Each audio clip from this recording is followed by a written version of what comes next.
Hey everybody, this podcast was recorded on January 14, 2021, and I'm publishing it on February 14, 2021. It's been a really hectic month for me. A lot of things happened at around that time. So I do apologize to Marika, and I apologize to all of you for the delay in this. All the future episodes that are coming through should be very timely and back on track. So thanks very much for your understanding, and let's get on with the show. Welcome to the Women's Health Podcast. I'm Marika Hart from Herasphere. And I'm Antony Lowe, the physio detective. Together we interview leading authorities, answer questions, and share our thoughts to provide the general public with the best quality information we can find on all aspects of women's health. Please remember the materials and content on this podcast are intended as general information and for entertainment purposes only. They are not intended to be a substitute for professional medical advice, diagnosis, or treatment.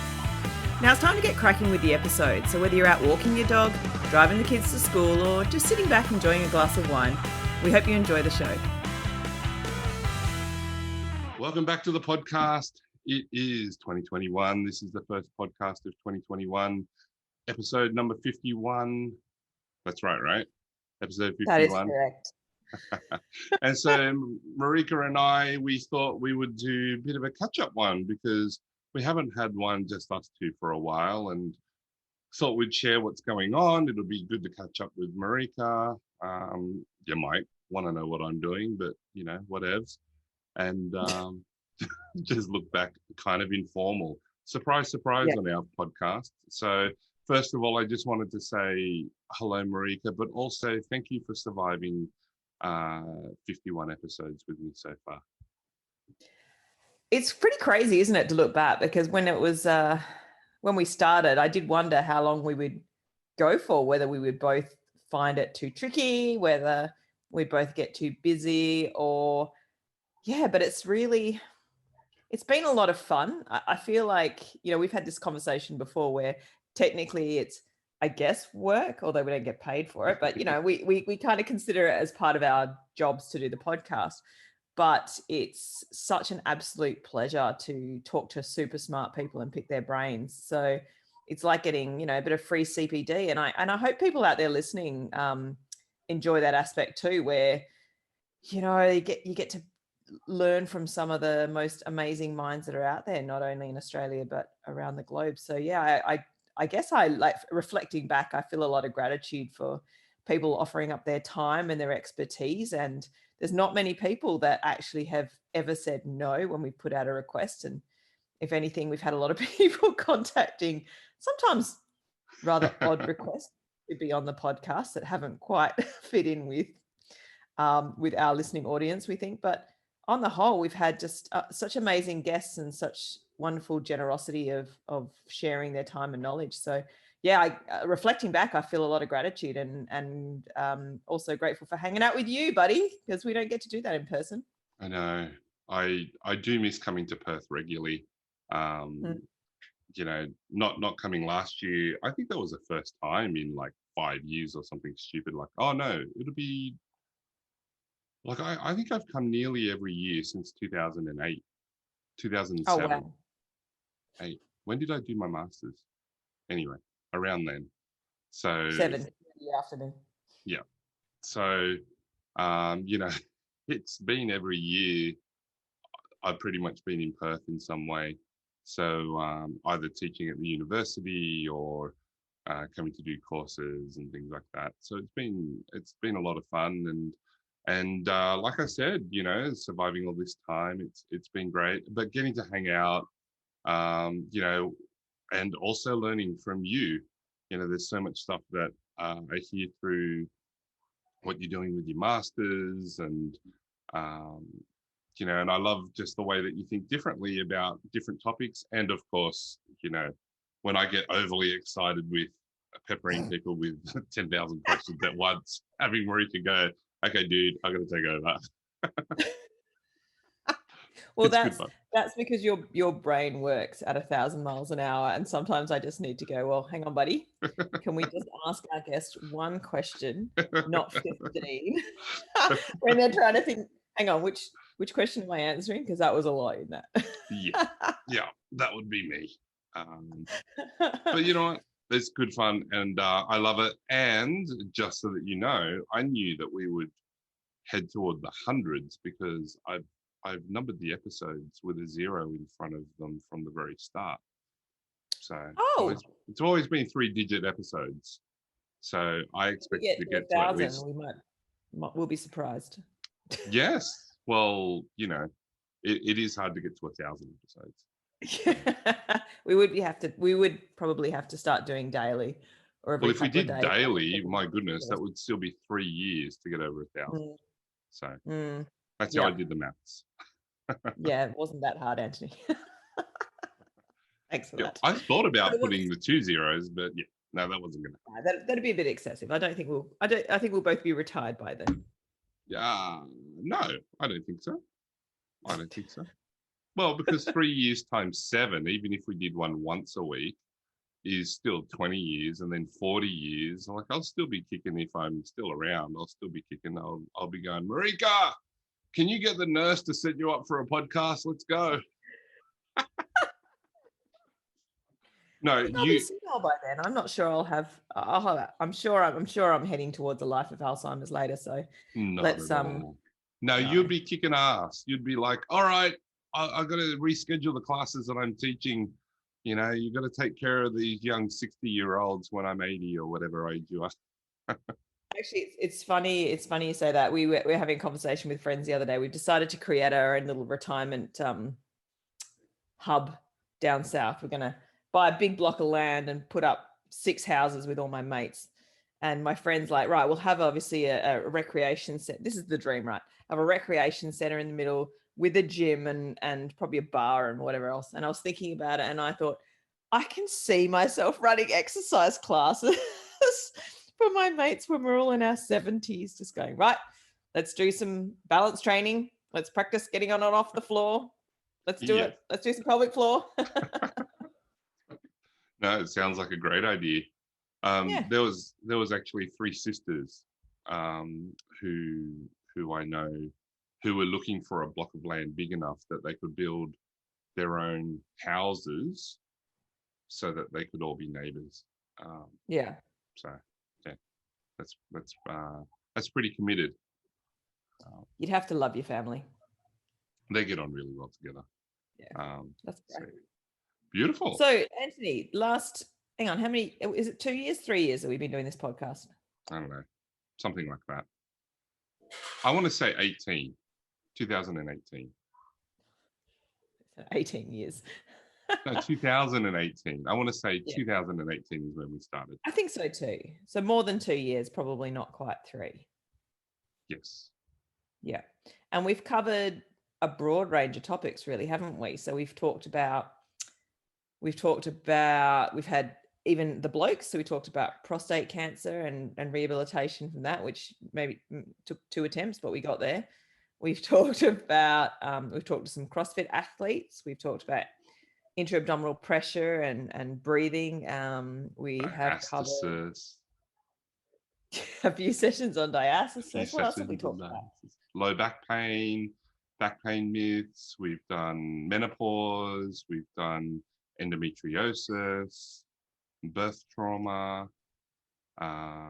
Adolescent athletes. Yes, adolescent athletes. Remote consultation type stuff. Yep. Yeah, lots of pelvic health topics. It's been good. Yeah, it's been a fun journey. And I'm interested to see where we go from here. I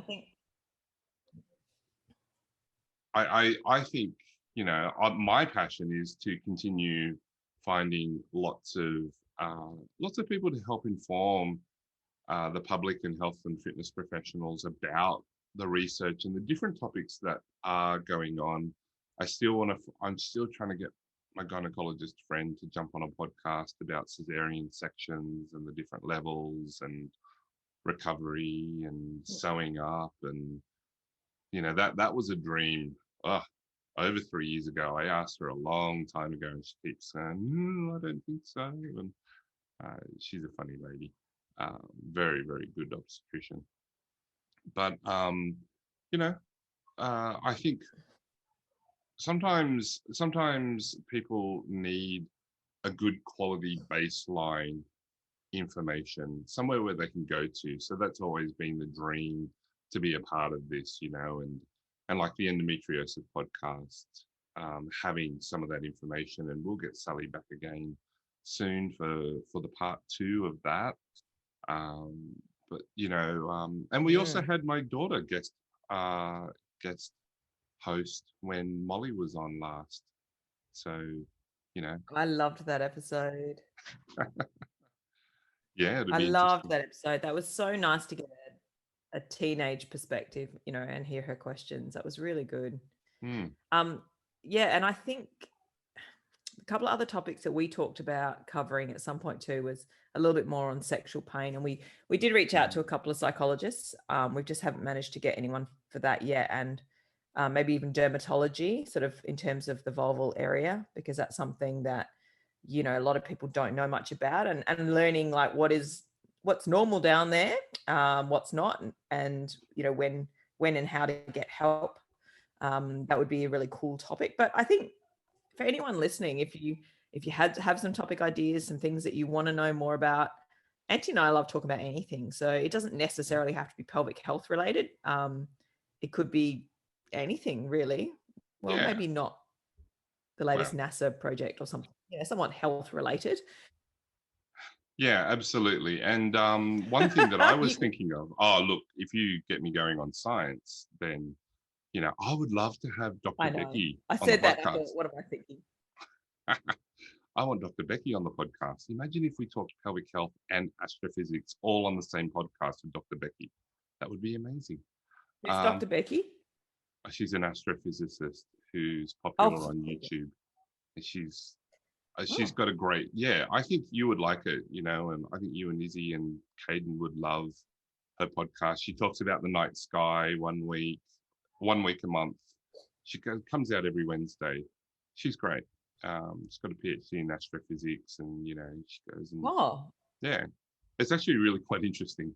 Um, I'll have to share that with my son because funnily enough, rocket astrophysics is science his boy. thing. So um, but yeah, I was thinking just rather topically, having a discussion with midwives about delivery and second stage and pushing, and would love to yeah, hear at least a discussion on all of those things, because the bearing down and the pushing stage, and what's considered necessary, what's considered normal, what are the things that can affect the pelvic floor from that. I think there's a lot of confusion around that. And lots of people don't like the fact that vaginal childbirth is an increased risk factor for pelvic organ prolapse. It just is what it is. It's not. We're not mm, saying go cesarean. We're saying you just got to understand that it's a thing. But yeah, you know, all of those sorts of things, all of those sorts of topics. So if you enjoy talking about that, or if you're a researcher in the area, or you know somebody who does that, let us know. That'll be fun to talk about. So yeah, the antenatal, early postnatal care stuff is interesting too. I can certainly reach out to some people at work. I mean, one thing that's been really interesting for me is working in a maternity hospital now, working on the wards, is for me, I'm typically seeing people at least 3 or 4 weeks postnatal, but most often between 6 to 8 weeks. Hmm. So seeing people one day postnatal and actually treating, helping them with perineal trauma, um, is so interesting Hmm. because, it's I have seen some vulva that are 4 times the size of what they would have been before, and some pretty traumatic situations, um, and yeah, pretty big tears, and it is what it is. I mean, I work in a hospital that has a lot of high risk patients. So we don't tend to see a lot of the common garden variety simple births. I mean, some of them come through that way, but we will see people who are at higher risk of other complications. So we probably see a lot more of that there, but it has been really good for me to actually see the really acute phases. And a lot of what we do there is actually help people in that early recovery. And by the time we usually see them in private practice, we've kind of already sort of pushed past all of that. So, that's something that we can also talk about at a later stage, like bladder care in the early postpartum period.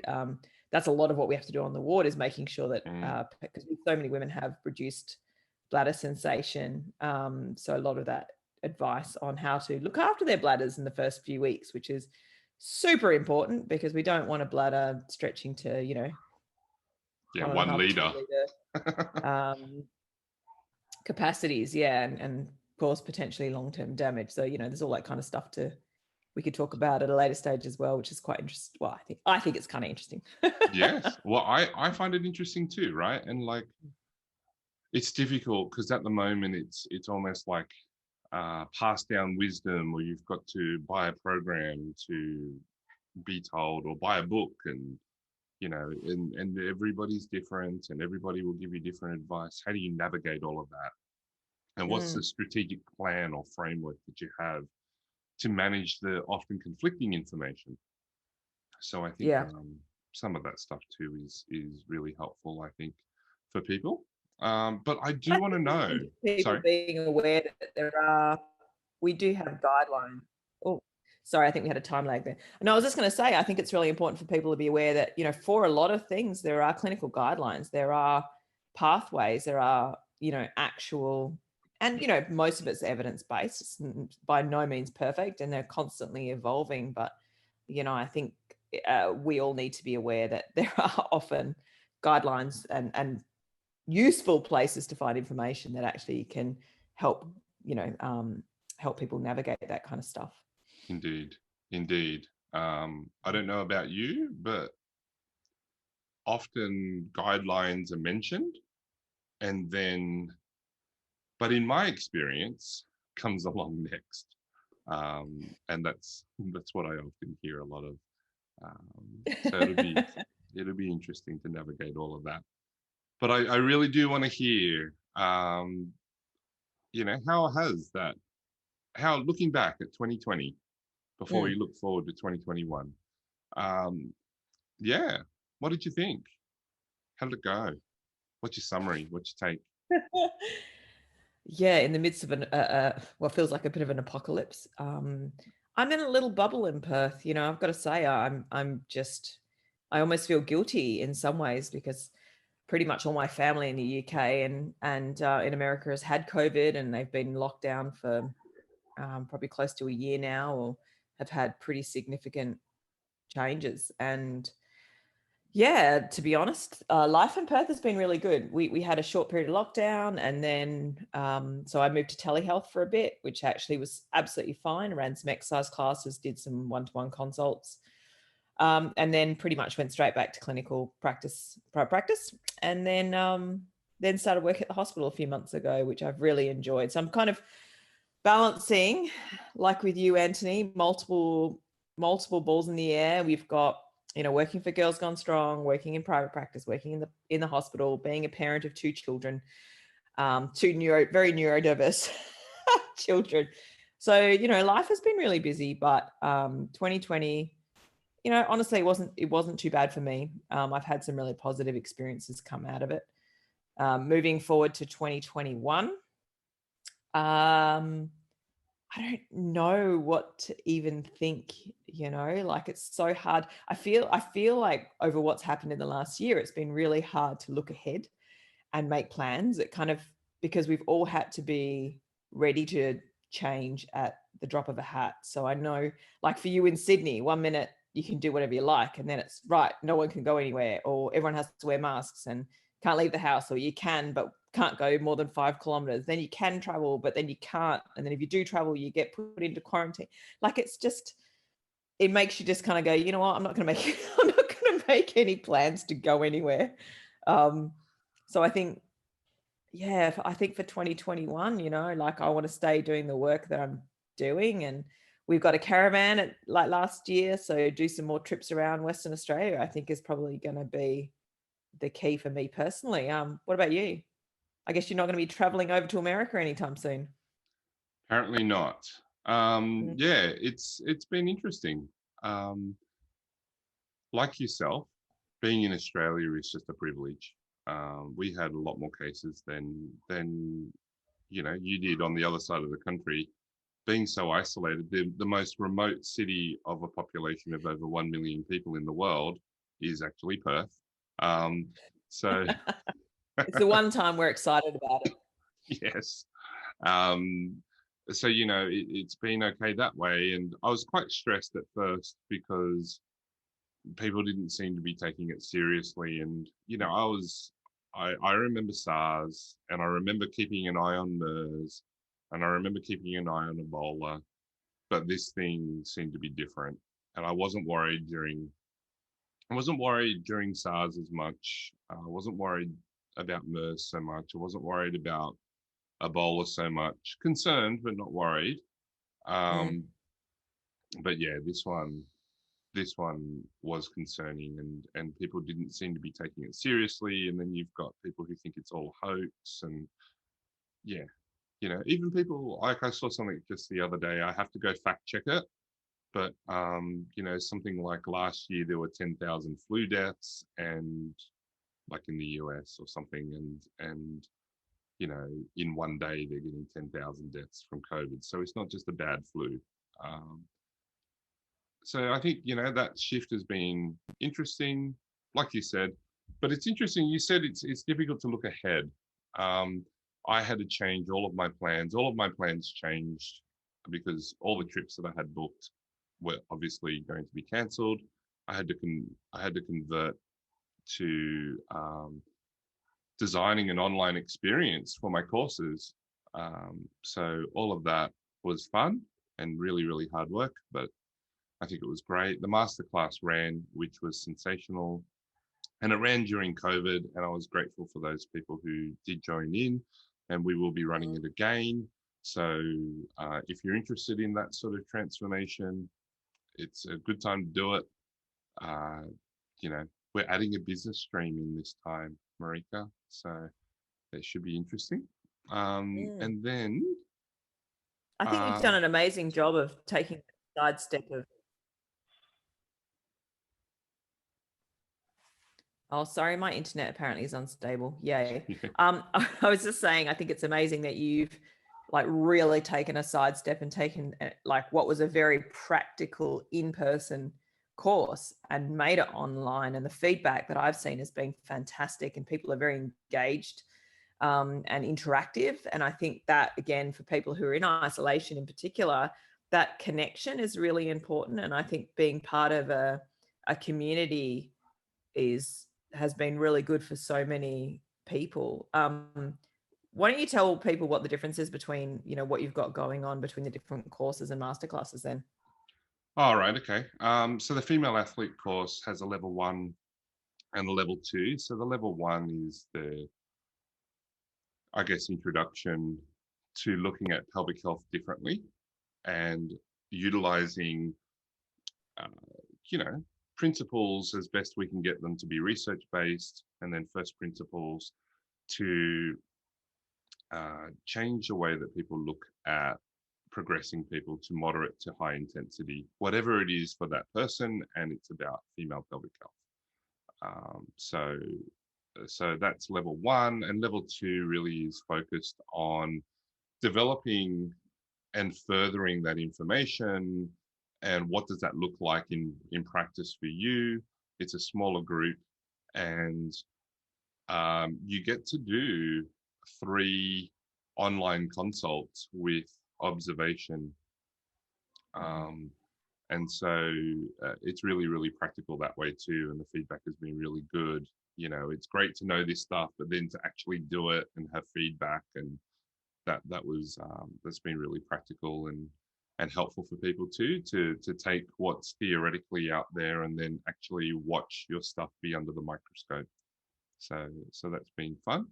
The female athlete membership is a monthly membership based on consults that I've done on the female athlete course, because the course always starts off on the first day it starts off now these days with a consult. And so those consults are recorded, and with permission, of course, and broken up into 10 minutes or less segments for people who are busy and they can only do like 10 minutes. I can find 10 minutes. I can do 10 minutes. And there's reflection questions and a Q&A session and and a Facebook group and support. So it's been really, really good to have that. What else have I got? I did a diastasis reframed course with Reframe Rehab, and that was a different type of course. That was a different type of course. It was more contemplative and collegiate. And so I think people were just uncomfortable because I wasn't giving you answers or what I thought. So I still think that there's an evolution of educational style that needs to come through before that becomes more comfortable for everyone, including me. So there was that. And I also made the Peak Simplicity Foundations course. So for people wanting to start that journey of transformation, instead of just trying to learn the knowledge that they have, being able to question it and see where it fits in the big picture, so that moving forwards, you can take anything and understand that the results that you get may not be for the reasons that you think, and that's okay, and that's science. And so yeah, that course is out there too. And and I've got the diastasis project that'll be coming. There's lots of stuff. Yeah, there's a few things. There's another podcast I hope to come out. I haven't said anything about that before, so there's a few things. But I think what's really, really and the masterclass is just 13 weeks of tearing it all down. If you can survive the first 3 weeks of masterclass, you will be fine. It's the first 3 weeks that are the hardest, where you almost have an existential crisis. I'm not going to lie. People go, what am I doing? I've seen it. What am I doing? Why am I here? You just told me everything I've been doing forever is crap. No, that's not actually. That's not what I said. And and then they just come really out of it. It's amazing. And then go, wow, this is actually fantastic. I feel like I can really help people now, and I'm looking at things. It's kind of exciting though when you go through those transitions, because if you can, like you said, come out the other side and know that you're a better clinician, coach, whatever for it, it becomes exciting again, because you're not stuck in those ruts of just doing things for the sake of doing it. You're looking at your job in a totally different way, and that's that's pressure, exciting. And the pressure that's taken off you, because we all feel that weight of responsibility to solve the problem for somebody, but understanding that that's not actually our role, and what that looks like and what that feels like, and how to reframe that, and how to still do what you currently do, which you find helpful, but just have different reasons for it. Like, it took me 3 years to figure it out. And so I've condensed it into 3 months, and it's fun. You, like you said, you've seen it. It's a fun process to be a part of. And I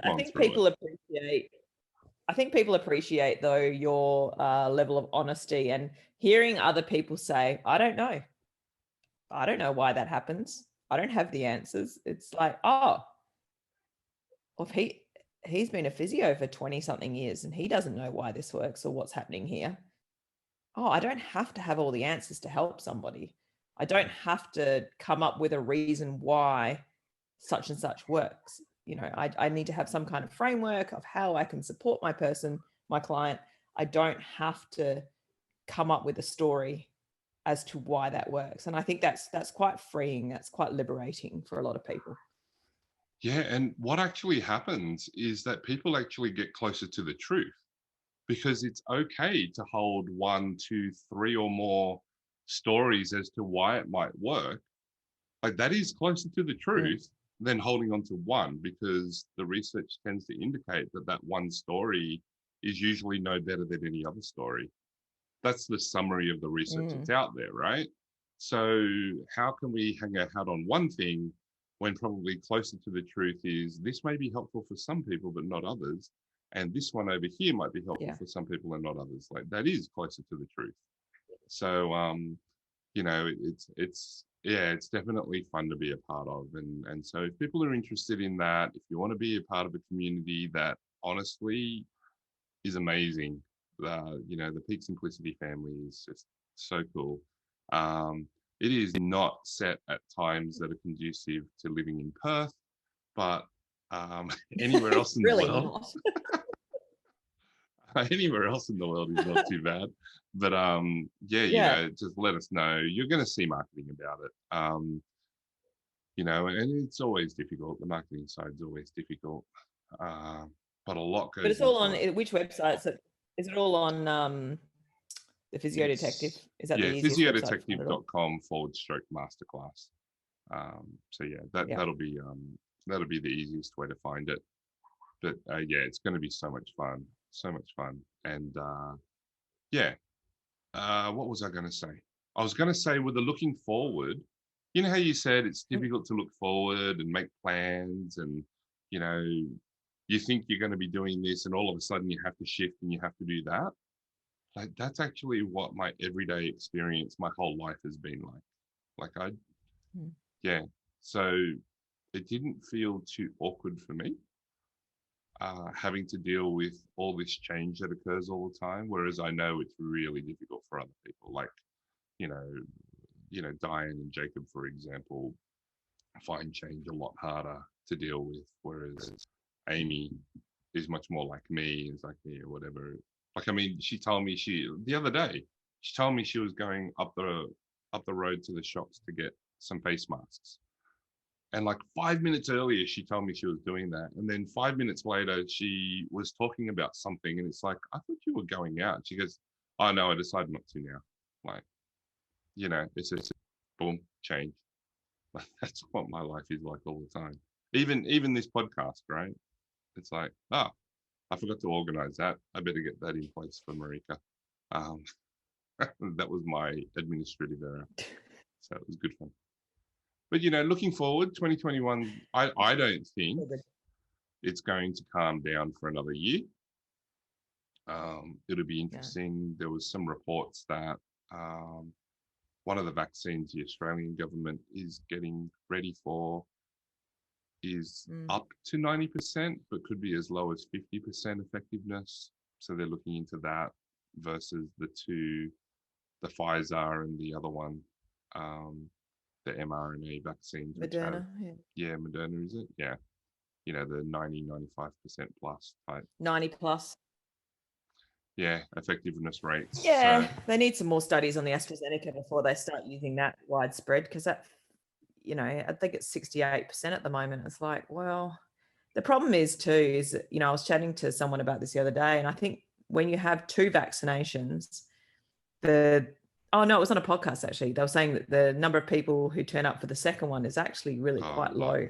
Yeah. So for this to be successful, we need to actually have people come twice. Now, if we do that for a vaccine that's actually not very effective, and then 3 months later we want them to have 2 jabs of something else, like I don't know. I kind of want them to wait and hold off for a better vaccine, to be honest, or at least to find out whether AstraZeneca has better results than that, because people will, if they've already had 2 jabs of that, I just don't know whether it's going to be difficult to then get them to take a Pfizer or something else.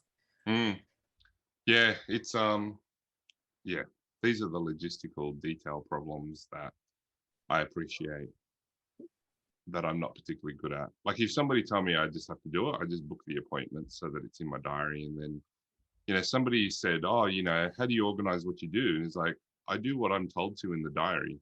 Like if the diary tells me I have to do this, that's what I'm doing. Like that's it. So that's how. Well, I had monthly immunization shots desensitization shots for my allergies, and yeah, I just made them monthly so that it was in my diary, and I went, oh, I've got to go to the doctor today. Okay, you know what I mean? Otherwise, Easy. I'm Gonskis. So yeah, I think I don't think I'll be traveling 2021 outside of Australia at this stage. I think it's difficult to plan to go outside of New South Wales, to be honest. And then even then, sometimes we're not allowed outside of Sydney. So, we'll see what happens. I think we'll be. Yeah, I'm resigned to doing another year of what we just went through. It's what I said back in March. 2 years of this and then a long tail. We'll see. Yeah. But the good news is that whilst there is lots of suffering and difficulty, being able to appreciate whatever positives there are in amongst the stress and the distress and the, kids at home, for so many people, kids at home and trying to school from Yeah. home and work at the same time. Like, I'm so grateful that my kids are older and I didn't have to worry about, we just said, this is on you. It's your schooling. They tell you what to do, just do it. So, Yeah. whereas when you got a 5-year-old, a 6-year-old, a Yeah, 7-year-old, absolutely. I think it's really tricky for people with. Yeah, even childcare and preschool, Yeah. not having that couple of days so that you can get some work done makes a big difference. So, yeah, just trying to Yeah, sorry, my appreciate the internet's opportunity. being a bit funky, so I don't know if can you hear me? I can hear you, but you are up to a 4-second, 5-second lag, I've noticed. That's what's going on. Yeah. Sorry, my internet's being a bit funky. I was just going to say, yeah, working with so many new mums, like at the moment, I swear about 90% of my new mum, like my clients who are new mums from overseas. And so, along with that were all the plans of having the grandparents come out to stay or to be able to go back to the UK for Christmas and introduce them to the new baby.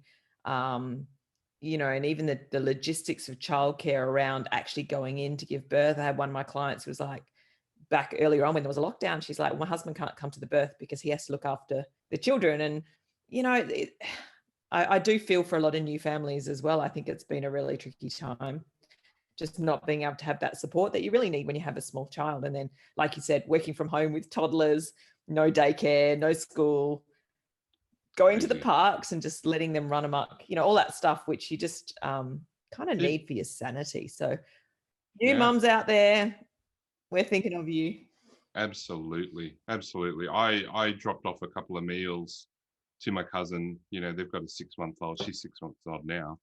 But, even trying to figure out how to drop a meal around without, potentially compromising anybody. It's like, oh, okay, well, I'll leave it here and then I'll stand back and I'll talk to you from a couple of meters away and you can stay away from the fence and then I'll go and you can pick up the food. You know what I mean? Like, it's I've just sanitized my hands. Yeah. One thing I will just mention, Antony, is my colleagues and I are putting together a little 2-day conference in Perth. So if anyone is a listener who's from Perth, reach out to me. I think this thing is going to be awesome. We've got at least a dozen people speaking at it already. We've got one of the top sports science lecturers in the country who's going to be talking about, actually she was mentioned by Claire Minahan the other day. So Dr. Rachel Harris is going to be talking about, periodization around the menstrual cycle, some of the things that we talked about the other day in Red S. We've got a sports dietitian who's going to talk about nutrition for performance, as well as some of the things to consider with your clients with Red S. One of my colleagues is going to be talking about concussion in the female athlete. I'll talk about returning to sport after, pregnancy and childbirth. We've got a sports psychologist coming. Podiatrist is going to talk about hypermobility and EDS, so Ehlers-Danlos syndrome. So we've just got, and a couple of professional athletes. So we've got some amazing speakers who are coming together for a 2-day course at the end of February. Now, the name of this course is actually called The Female Athlete. It is nothing to do with Antony's course. It's actually just that my colleagues thought, because it's around the female athlete, it was the best name for it. So Antony is aware of it. He has said it's absolutely fine, but it's not at all related to his course that he travels with and does regularly. But if anyone's interested in attending, just let me know. I can send you all the details. And we are potentially looking at it. And so for interstate and overseas, keep an eye out for that. We'll let you know more info when it comes around.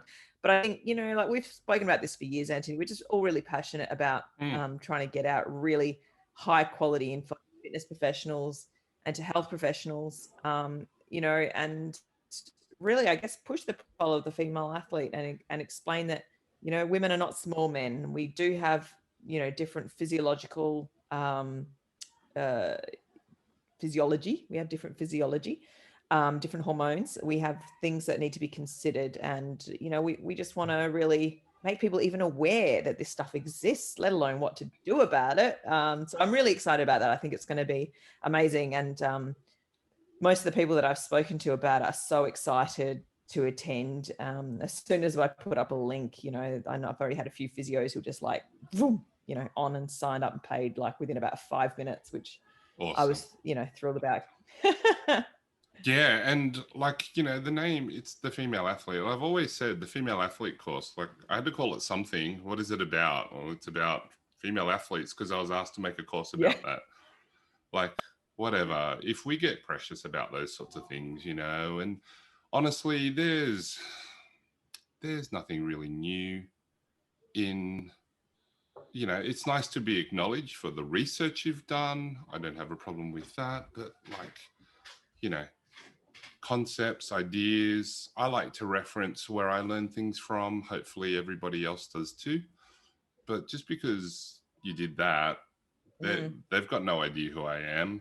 You know, I'm not like really in the medical world, in the world. I'm a nobody. It's okay. You know, and I'm sure other people have called their courses female athlete something. It's whatever, you know. I think if people were trying to say that this was Antony's thing, and it's like, well, no, that's not. That's a bit weird. Like, but otherwise, like whatever. I love that there's stuff like that out there. I love that there's a focus on providing, you know, female athlete focused information, which is so desperately needed out there, including the research.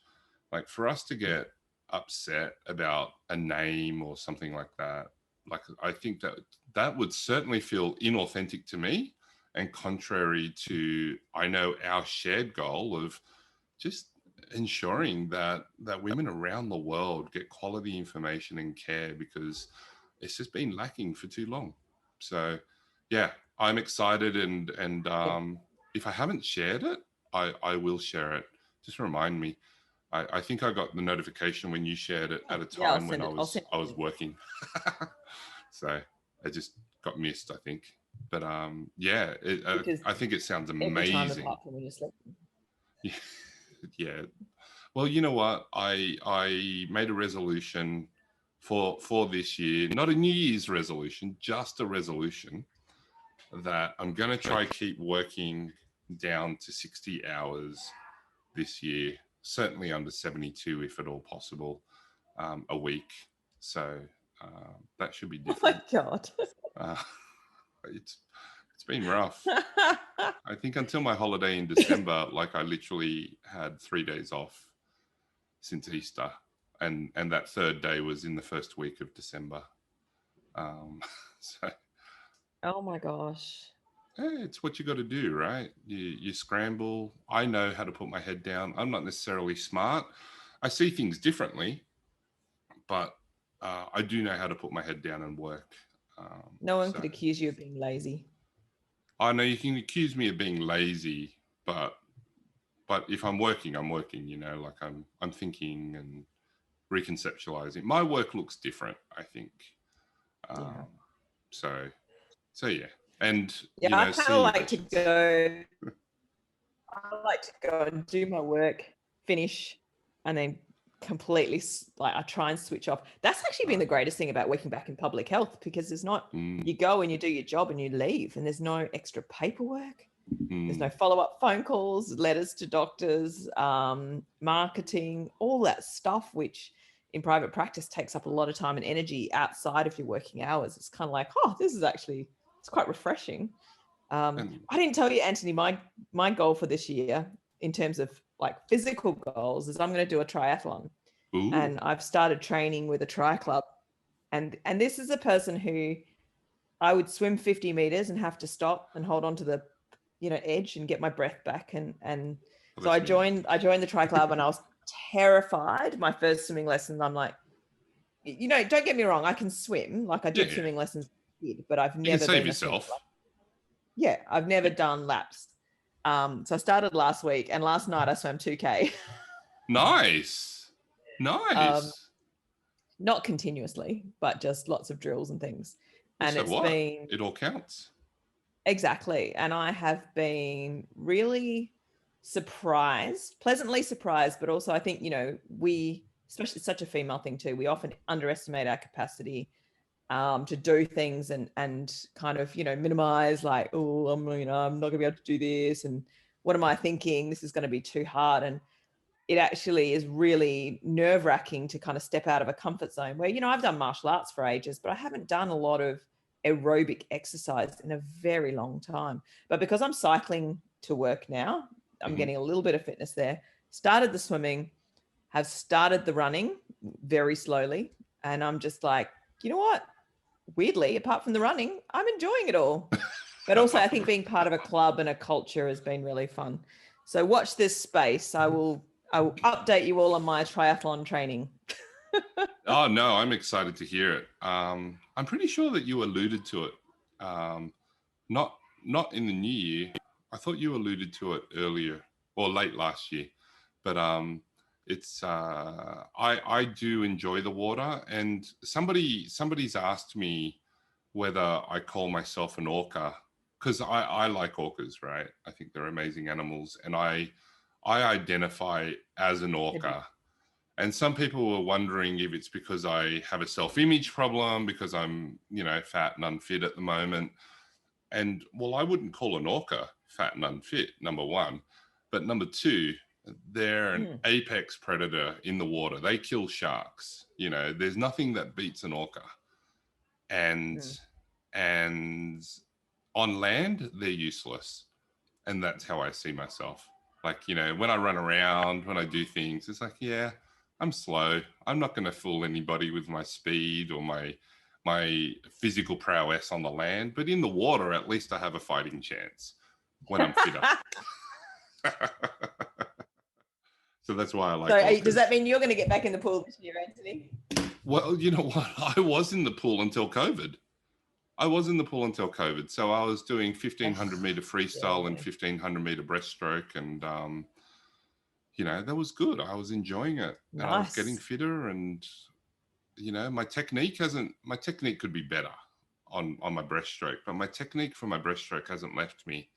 I can almost swim just as fast breaststroke as I can freestyle, because the continuous aerobic activity of freestyle knocks me out. That's impressive. Whereas because there's a glide phase in breaststroke, I can control my heart rate a lot more and I can push harder because I get that little breath and that little rest. Yeah. So when you look at my heart rate monitor, you can tell when I'm doing breaststroke, and when I look at my laps and my interval times and things like that, like I'm only 5 seconds off most of the time for 100 meters, stuff like that. Like 2 seconds is not a long time comparing freestyle to breaststroke. It's nice. Actually, one of my friends does what we call the Bustleton Jetty swim here, which is a mile swim, and it's a race. And I think there's different lengths because they'll do it twice or whatever. But she said there was a woman who was competitively doing it with breaststroke, and she was like, how are you going to do this breaststroke? And she flew. She was so fast and was beating a whole lot of people who were in freestyle, which is pretty amazing. Hey, so should we wrap it up today? Because we could probably talk forever and ever. Talk for hours. I'm almost forgetting that there might be people listening to the other end. I feel like you and I are just having a chat now. Well, it pretty much is. So recapping what we've done, we have done over 50 episodes now. So I'm looking forward to the next 50. It's great and truly a privilege. Words are failing me right now. Words are hard. Truly a privilege to spend that time with you, Marika. And I deeply appreciate your patience, your friendship, your wisdom. It's great having a co-host, to be honest, because you see the things that I don't see, and you think of the things I don't think of. And I am a much better person for knowing you. So thank you for everything you've done. And we talked about all the awesome guests. It's all true. And thank you to all the awesome guests who've been a part of it. We've got a great lineup coming up, and then looking into the future, we won't be traveling, so we may not see each other in person for a while. But the plan is to come back to Perth and to do things and to catch up again, and get back overseas eventually as well. So we look forward to it. And if you love the podcast, please share it with your friends. Please share it with your colleagues. And if you have any guest suggestions, or if you'd like to be a guest, definitely being a listener to the podcast helps. I'm the one who has to field a lot of the requests. And one of the questions that I say is, tell me about one of the podcasts that you've listened to on our podcast. And if people are listening to our podcast, they can tell us stuff. Well, they can tell me stuff that makes sense, right? So, if you want to be a guest on the podcast, let us know. And we take all the considerations seriously. And it was great catching up, Marika. Thank you. Oh, it's always a pleasure, Anthony, and for your kind words. Yeah, it's been really fun, and I've enjoyed hanging out with you. And I think because our brains work very differently, hopefully they kind of, work well together. Like you said, we miss, we're thinking about different things at the same time. So your brain goes in a different direction to mine, and hopefully we manage to get the information out between us that people are after. But I don't know, it's just fun. It's just fun. It's a fun like podcast, hanging out with a friend, and it feels like we're just hanging out. If we were on a couch over a meal, of course I would be offering to barbecue. It would just be a fun time. I still remember the last time we had that meal with your family in Perth, 2019. I still remember that night, and it was such a great time. Fun. It was really good fun. My parents love you. It was very kind. So and I agree with everything you said about people getting in touch, and we really do like hearing feedback, and that can be positive or negative. And if you think we crap on about stuff too much, you can let us know that as well. Let us know. But probably the most useful information from my perspective would be, what is the stuff that you're interested in? And if there's something that we've done a podcast on, you go, God, that was really good. Can you do another one on that? Or whatever. That's really useful information, because really we want to share what people are interested in. But we don't know what's going on in your brain, so let us know. Yeah. Talk to us. We're accessible. So thank you very much, everybody. I'll finish the recording, and we look forward to hearing from you and seeing you on the next time. Thank you. Well, that's it for this episode. Be sure to hit like if you enjoyed the episode, and leave any comments or questions below. We'd really like to hear from you. If you haven't already hit subscribe, please do so now so that you can be kept notified when we release our next episode. Otherwise, thank you for listening, and we look forward to having you back with us for another episode of the Women's Health Podcast.